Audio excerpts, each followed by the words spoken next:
There is a custom everywhere that people normally recite the Holy Quran sitting beside a dying person. Is it lawful? It is permitted, particularly about Surah Yaaseen.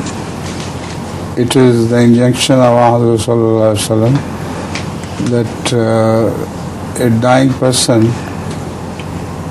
but in the presence of a dying person, Surah Yaaseen should be recited.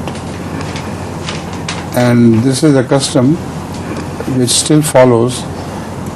And Hazrat Muslim himself has mentioned that once he was very seriously ill, until people thought it's time for saying Surah Yaaseen.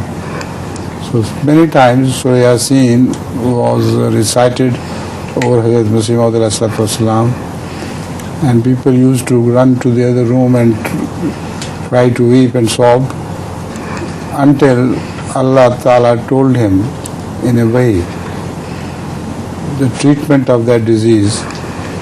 And with the grace of Allah, when this treatment was enacted, totally all disease left him and he became absolutely fresh.